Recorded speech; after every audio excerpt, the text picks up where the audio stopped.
ഇറാനും ഇസ്രായേലും തമ്മിലുള്ള യുദ്ധത്തിന്റെ പ്രധാന കാരണം എന്താണ്? മിഡിൽ ഈസ്റ്റിൽ യുദ്ധം നടക്കുന്ന ഒരു സാഹചര്യത്തിൽ ഏകദേശം 36 കുരുന്നു ജീവനുകൾ പിടഞ്ഞു വീണ് മരിച്ചു. അത് മാത്രമല്ല, നിരവധി മനുഷ്യർ മരണത്തിൽ മല്ലടിച്ചുകൊണ്ടിരിക്കുകയാണ്. നിരവധി പേർ മരിച്ചുകൊണ്ടിരിക്കുകയാണ്. ഇതൊരു ഒറ്റ സംഭവമല്ല, വർഷങ്ങളായിട്ടുള്ള രാഷ്ട്രീയ, സൈനിക, മതപര ശക്തി പോരാട്ടങ്ങളുടെ ഫലമാണ്. 1979 ഇറാൻ ഇസ്ലാമിക് വിപ്ലവത്തിന് ശേഷം ഇറാൻ തന്റെ വിദേശ നയത്തിന്റെ വലിയൊരു മാറ്റം വരുത്തുകയാണ്. ആ ഒരു മാറ്റത്തിൽ ഇസ്രായേലിനെ തുറന്ന ശത്രുവായി പ്രഖ്യാപിക്കുന്നു. ഇസ്രായേൽ നിലനിൽക്കുന്ന നിലപാട് തന്നെയാണ് അന്ന് ഇറാൻ സ്വീകരിച്ചത്. അന്നു മുതൽ ഇരു രാജ്യങ്ങളും നേരിട്ട് ബന്ധമില്ലാത്ത ശത്രുക്കളായി മാറുന്നു. ഇസ്രായേലിന്റെ പ്രധാന ആശങ്ക എന്നാൽ ഇറാൻ ആണവായുധം വികസിപ്പിക്കുന്നു എന്നുള്ളതാണ്. ഇതുകൊണ്ട് ഇറാൻ ഫ്യൂച്ചറിൽ ന്യൂക്ലിയർ ബോംബ് ഉണ്ടാക്കാം. അത് നേരെ ഇസ്രായേലിന് നേരെ മാത്രമല്ല, പല രാജ്യങ്ങൾക്ക് നേരെയും പ്രയോഗിക്കാം. ഇറാൻ നേരിട്ട് ഇസ്രായേലുമായിട്ട് യുദ്ധം ചെയ്യാതെ മറ്റ് ഗ്രൂപ്പുകൾ വഴി ആക്രമണം നടത്തുന്നു എന്നുള്ളതാണ് മറ്റൊരു കാരണം.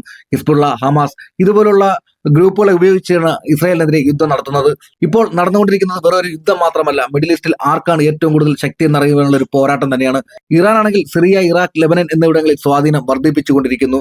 ഇസ്രായേൽ ആണെങ്കിൽ അത് തടയാൻ ആക്രമണം നടത്തുന്നു. ഇസ്രായേൽ ഇപ്പോൾ പറയുന്ന മറ്റൊരു കാരണം എന്ന് വെച്ചാൽ ഇറാൻ വലിയ ആക്രമണം പ്ലാൻ ചെയ്തിരുന്നു എന്നാണ്. അതിനെ തടയുവാൻ ഒരു മുൻകരുതൽ മാത്രമാണ് ഇപ്പോൾ നടത്തുന്നു എന്നുള്ളതാണ്. ഇറാന്റെ സൈനിക കേന്ദ്രങ്ങളിൽ പലതും ഇസ്രായേൽ ഇപ്പോൾ ആക്രമിച്ചുകൊണ്ടിരിക്കുകയാണ്. ഇനി ഇപ്പോഴത്തെ സ്ഥിതി എന്താണെന്ന് നോക്കുകഴിഞ്ഞാൽ ഇറാൻ എത്രത്തോളം തിരിച്ചടിക്കാൻ തയ്യാറാകുന്നു എന്നുള്ളതാണ്.